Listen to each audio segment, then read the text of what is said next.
¿Quiere usted un tema para poner en controversia? Una sobremesa, por ejemplo. Hable de experiencias en el parto. Es todo un tratado que se podría hacer.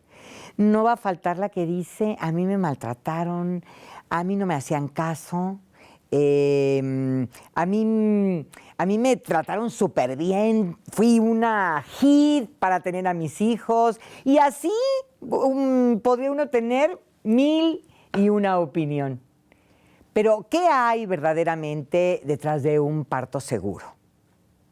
¿Hay seguridad y confianza en el médico? ¿Hay seguridad y confianza en sí mismo? ¿Hay seguridad en el sistema de salud, por ejemplo? De todo esto vamos a hablar hoy aquí en 30 Minutos. Acompáñenme.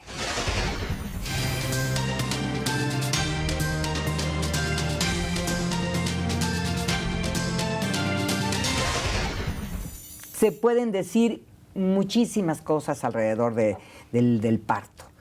Pero algo que no se puede pasar por alto es la seguridad en este momento tan importante en la vida de las mujeres y de prácticamente todos los seres humanos. Finalmente, para poder morir, tenemos primero que nacer. Y de ahí es donde estriba la importancia del tema de hoy. Me da mucho gusto recibir a una enteradísima de este tema. Ella es Brenda Lira Guevara. Es licenciada en Ciencias de la Comunicación, magíster en Comunicación Social, mención Comunicación y Educación por la Pontificia Universidad Católica de Chile. Y en el tema particularmente de salud materna, se ha desempeñado como productora de la campaña Un parto seguro y de confianza. ¿Qué cree? Es tu derecho. Es coordinadora editorial del libro Los Caminos para Parir en México en el siglo XXI. ¡Guau! Ese es un temazo también. Y es autora de varios artículos de divulgación sobre la importancia de la comunicación interpersonal entre personas de salud y las usuarias, y otros sobre temas de salud y educación. Esto es parte del trabajo intenso que ha hecho Brenda en este sentido. ¿Cómo estás? Muy bien, muchas gracias por el espacio. Y bueno, soy una comunicadora que viene a hablar de temas de salud materna. No soy una médica, ¿no? Ajá. Pero en lo que estamos trabajando precisamente es en divulgar cuáles son los derechos de las mujeres durante la atención del embarazo, del parto y del posparto, que es también otro momento que ya cuando creemos que nació el bebé, ahí se termina esa fase, y es súper importante el posparto o la cuarentena, como también le decimos cotidianamente. Y precisamente este proyecto de decirle a las mujeres, no está bien que te maltraten, no está bien decir, bueno, pues tuve mi bebé, ¿cómo te fue? Pues no me fue tan, más o pues, menos. lo normal, ¿no? Fue lo normal.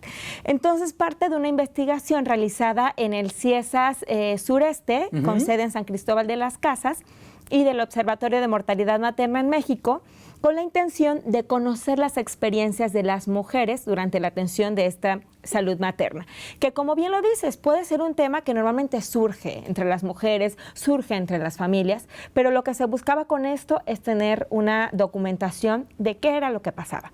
Y entonces se hicieron como muestra 413 entrevistas a mujeres de 13 estados del país, incluyendo Veracruz, y en los que se buscaba conocer las diversas experiencias en la mayor cantidad posible de modelos de atención.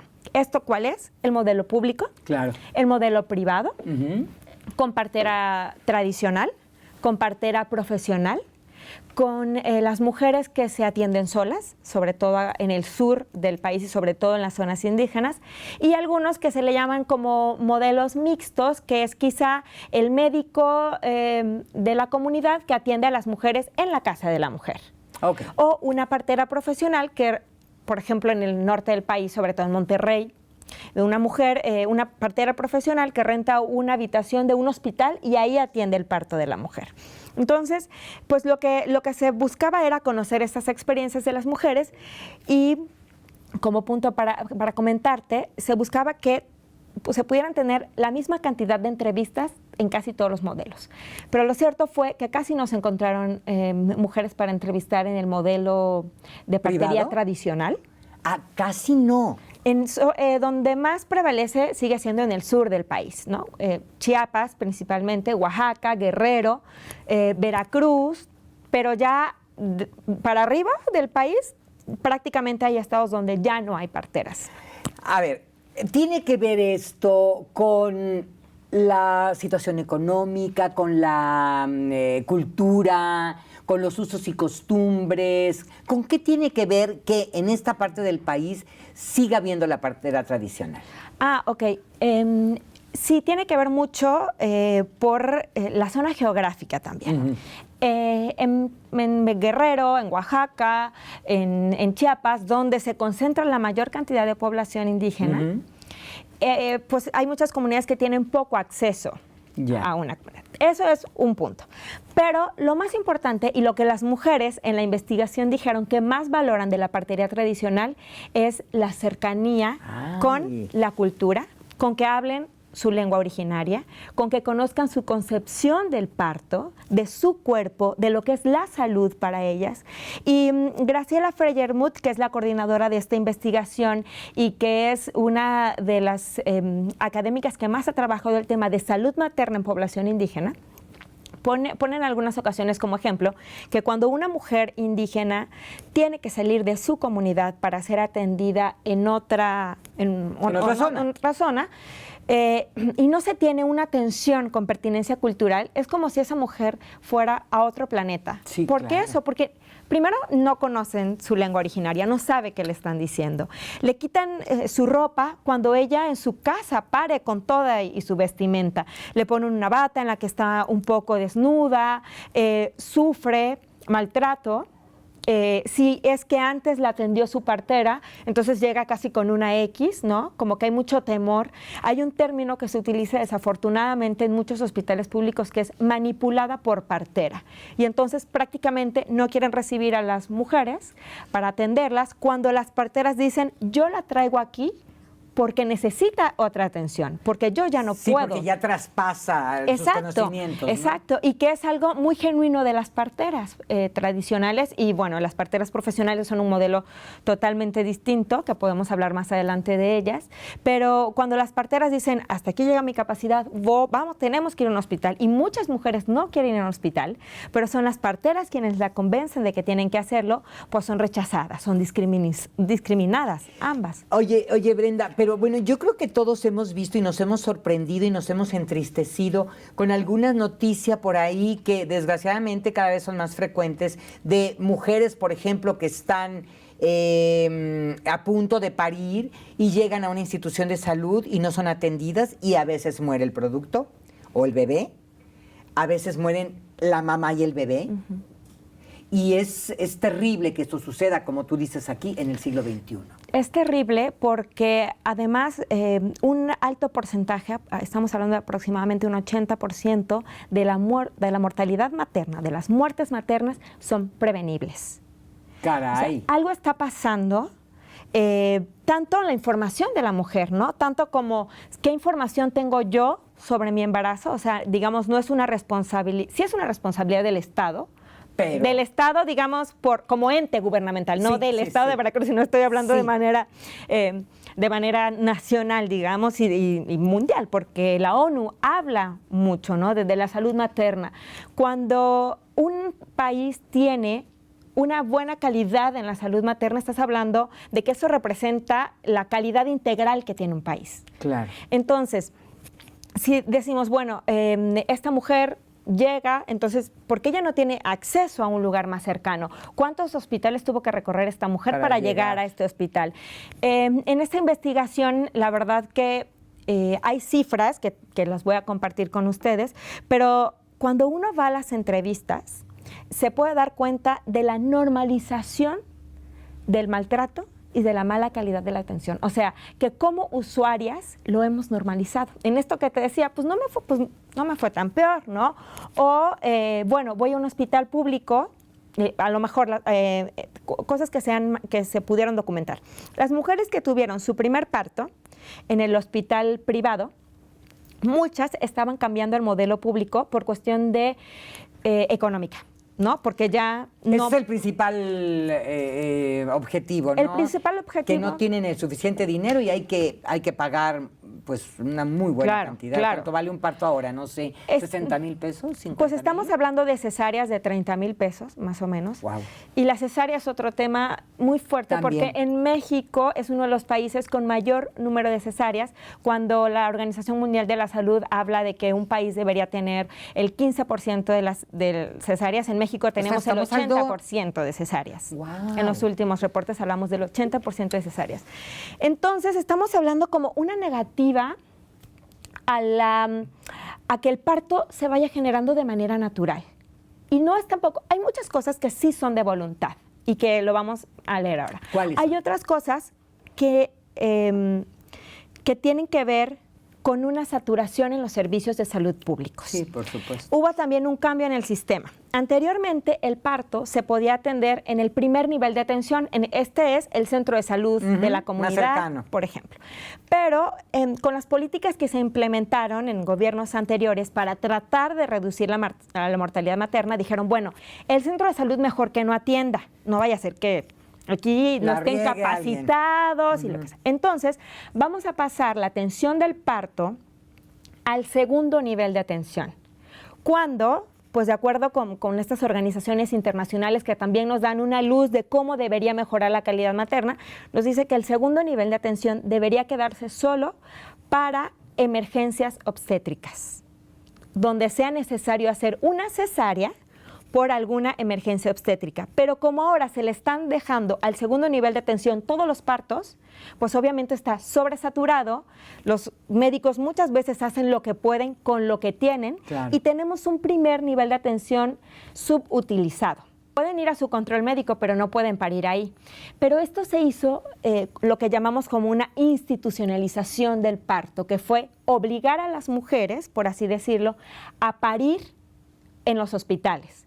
Porque muchas mujeres, en Chiapas, un gran porcentaje de mujeres, pare con partera, o en su casa, o con su abuela, o yo me atiendo sola. A ver, Brenda, aquí me surge una pregunta.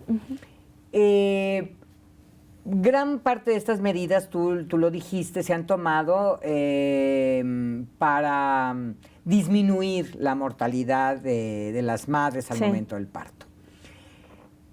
¿Se mueren más mujeres al momento de parir en las instituciones de salud, en sus comunidades? ¿Dónde hay más incidencia de muerte materna? En los hospitales públicos, pero también tenemos que ver porque el 95% de los partos se están atendiendo en hospitales públicos. Ok.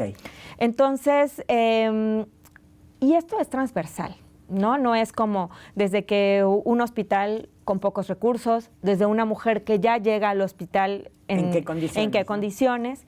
Pero lo cierto es que en general en el país no se ha logrado reducirla. O sea, se logró reducir la mortalidad materna, pero no a la meta establecida en los objetivos del desarrollo del milenio, que pretendía que se redujera la muerte materna. Se hicieron todas esas estrategias, no se alcanzó la meta y ahora hay una meta más corta, pero aún no se llega a los estándares internacionales por los que México firma, ¿no?, junto con otros países. Es importante también mencionar que en la salud materna también refleja la inequidad de nuestro país, porque las mujeres, por ejemplo, en Chihuahua, tienen 3 veces más mujeres indígenas de Chihuahua, tienen 3 veces más riesgo de morir que una mujer mestiza, ¿no?, de su propio estado. Wow. Entonces, ser mujer indígena ya tiene una connotación de mayor riesgo.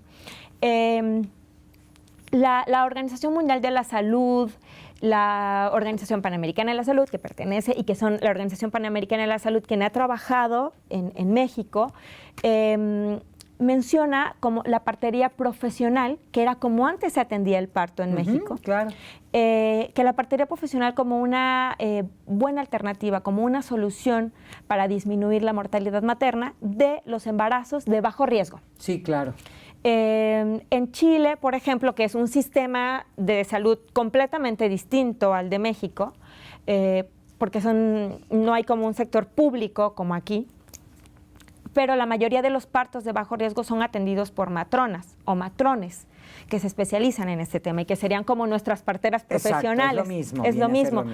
Pero en México, antes de que los médicos estudiaran estas especialidades en ginecobstetricia, eran las parteras profesionales las que estaban en las escuelas y las que le enseñaron, digamos, a los médicos esas especialidades, pero ahora, en las últimas décadas, digamos, se han cerrado estas escuelas y ahora está resurgiendo nuevamente la formación de parteras profesionales. Pero en el país tenemos aproximadamente 100 parteras profesionales. Wow, es decir, poquito. De esto que te hablaba, de que antes así se atendía, prácticamente se extinguieron. Sí.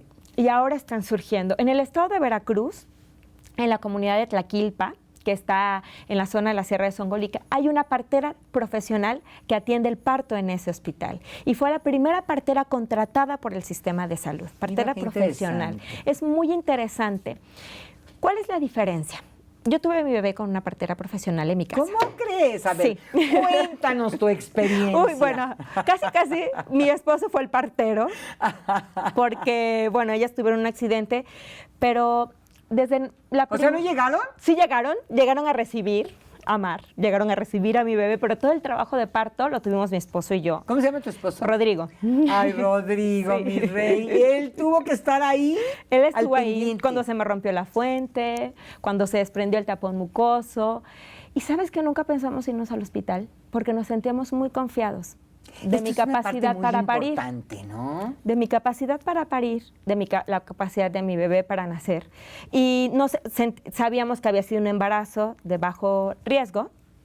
Entonces, que es de ahí justo donde nace la confianza. Claro, ¿no? Es de ahí. Y también porque nuestras parteras pues, nos llenaron de confianza durante todo el proceso. Entonces, hay muchas mujeres que valoramos el haber parido en libertad. Porque desafortunadamente, a través de esta experiencia, me doy cuenta que las mujeres ni siquiera tenemos la libertad para parir como queremos. Vamos a un hospital y nos dicen con quién vamos a estar acompañados o si vamos a estar solas. Ponen a las mujeres en una camilla durante toda su labor de parto, mientras que caminar es lo más reconfortante, lo que te da la libertad de mover tus caderas, de hacer que el parto es un trabajo doloroso, pero de poder controlar mejor el dolor. Entonces, las mujeres están semidesnudas, en estas camillas. Sí, la verdad es que te rodea un ambiente poco confortable y como un tanto agresivo en cuanto a tu intimidad, ¿no? Desde las famosas batas de hospital, que son espantosas, hasta a veces la actitud de las propias personas, esos primeros contactos que tienes con enfermeras. Yo recuerdo, y ahí te voy yo con mi experiencia, pues ya tú me contaste la tuya. Yo recuerdo a mi primer hijo, lo tuve en el Hospital San Francisco, que era, bueno, pues estaba a cargo de religiosas. Y me acuerdo que cuando me vieron llegar, yo sentía que ya me moría de los dolores. Y cuando me vieron llegar y me revisaron, me dijeron, no, hombre, pues, yo creo que como 1 o 2 días. Y yo dije, 1 o 2 días así, me muero. Para nada. Fueron 2 o 3 horas y mi bebé nació. Pero ese primer contacto con esas palabras, con ese como un poco de menosprecio para el momento que estás viviendo tú, entre dolores, entre alegrías, entre una gran expectación, sí me parece un tanto agresivo, ¿no? Te voy a decir lo de los resultados de la investigación, porque yo puedo hablar de estas horas. Por ejemplo, 8 de cada 10 mujeres que atendieron su parto en el sistema público, estos resultados son del sistema público. Sí. No se les permitió beber agua durante el trabajo de parto, cuando los mecanismos internacionales dicen que no debería haber O sea, puedes beber agua. Yo comí una manzana, la más deliciosa del mundo. Entonces, en muchos hospitales y en Veracruz ya están haciendo estas formas diferentes, aunque deberían ser las normales para todos los hospitales. 8 de cada 10 mujeres no tuvieron compañía. Estuvieron completamente solas. Sí, claro. 6 de cada 10 recibieron explicaciones médicas difíciles de entender o no les repitieron la información cuando les quedaban dudas. O sea, no sabían qué les estaban haciendo ni por qué y preguntaban y no pregunte usted, solo déjese, ¿no? 3 de cada 10 se sintieron maltratadas, regañadas o humilladas durante la atención del embarazo y del parto. 3 de cada 10. 3 de cada 10. 3 de cada 10 no se sintieron seguras con la atención que recibieron. Muchas hablaban de sentirse inseguras cuando la atienden médicos pasantes. Pero estamos hablando también de una formación, ¿no? De algo que tiene que ver como desde la sensibilidad que pueden tener cualquier médico, cualquier personal de bueno, salud. el pasante está capacitado para poder atender un parto, ¿no? Pero a las mujeres les sentía, y te voy a decir también por qué. Porque algunas de estas mujeres, algunas de las mujeres entrevistadas recibieron hasta 20 tactos vaginales durante la atención, claro, porque llegan pues en grupo, ¿no? Los estudiantes, pasa uno y pasa otro. Sí, prácticamente es pues como estas clases que se hacen y entonces es todo el grupo de pasantes hacerles el tacto a las mujeres y para ellas fue realmente esto pues es hasta traumático, como una violación, ¿no? Traumático para muchas, ¿no? Lo otro es lo que valoran ellas, que el médico le mira a los ojos. Muchas veces, pues, los médicos no saben los nombres de las pacientes, ¿no? De las usuarias, como les decimos nosotros. El apego inmediato con el bebé, hay muchas cosas que son de voluntad, ¿no? Que la mamá, en vez de que se lleven al bebé, puede estar un ratito con el bebé, puede estar siempre mirándolo. El corte tardío del cordón, que ahora se habla de todos los beneficios que tiene. Que te dejen al bebé Que te dejen al bebé hasta que termine como... lo que dicen los médicos es que... todavía hay grandes cantidades de hierro que se pueden pasar a través del cordón, que sabemos que los 6 meses de lactancia materna exclusiva tiene pues todas las cantidades de hierro que necesita, pero después de los 6 meses no. Es el único con lo que disminuye la lactancia materna. Pero de alguna manera tener como estas cargas de hierro pues ayudan como para todo este primer ciclo del bebé. Algo que también valoraban las mujeres es esto, que les expliquen, que les digan, que no las regañen, que las dejen gritar. Bueno, es que saber es poder. Es decir, si yo tengo conocimiento de lo que me van a hacer, si me lo explican con palabras que yo pueda entender, mi nivel de confianza va a ser muchísimo mayor. Claro. Claro. Que si no sé lo que me están haciendo o lo que me pretenden hacer. Claro, y confianza en el personal de salud, claro, en también. mí, pero también en el personal de la salud. Empatía, ¿no? La relación interpersonal. Claro. Fíjate que algo que se está haciendo acá en México, que a través de la Organización Panamericana de la Salud, fueron proyectos en varios hospitales del país para implementar esto que también se le está llamando parto humanizado. Que es, bueno, algunos que le ponen ciertos términos, pero debe ser un parto como debería ser, ¿no? Y acá en Veracruz está el hospital de Tlaquilpa, que te menciono, el hospital de Tonalapan, que está al sur del estado, y también en Alto Tonga, en el hospital de Alto Tonga. Ahí está implementado esto del parto. Ahí se implementó el parto humanizado. Desafortunadamente son recursos que llegan como a través de algunas organizaciones que después se van esos recursos. Pero un hospital que es pionero en el tema del parto humanizado es el hospital de Teocelo.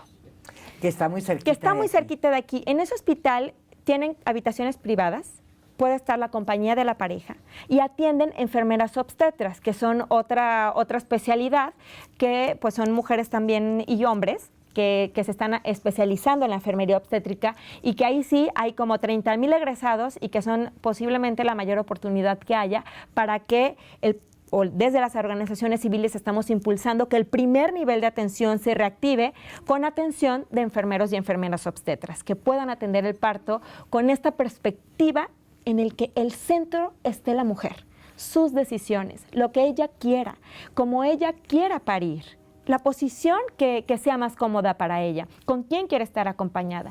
Y en este hospital, en el de Teocelo, me ha tocado ir a varios encuentros nacionales donde ellas hablan de su experiencia. Así que sería muy, muy bonito conocer esto.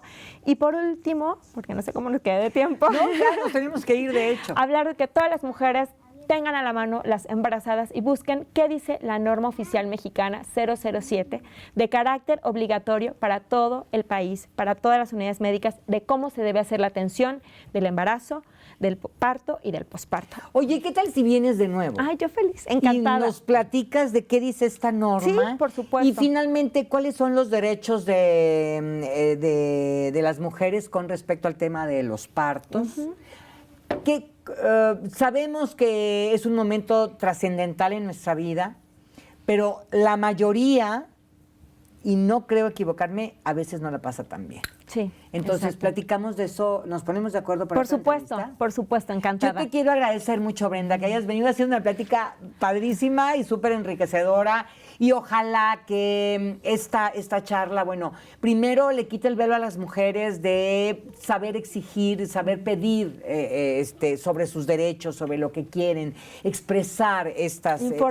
Informarse. Y saber que también son responsables de estas situaciones. Y pues a los médicos que se humanicen, a las parteras que sigan enseñando a otras. Y bueno, pues aquí estaríamos platicando más adelante de nueva cuenta contigo, Brenda. Gracias. Que te vaya muy bien. Muchas gracias por venir. Gracias a ti. Y muchísimas gracias a usted que ha hecho favor de acompañarnos. Ojalá que el tema le haya dado para mucho y le siga dando para más. Y yo prometo que próximamente de nueva cuenta Brenda estará aquí con nosotros. Que le vaya muy bien, como siempre. Yo espero verlo en la próxima.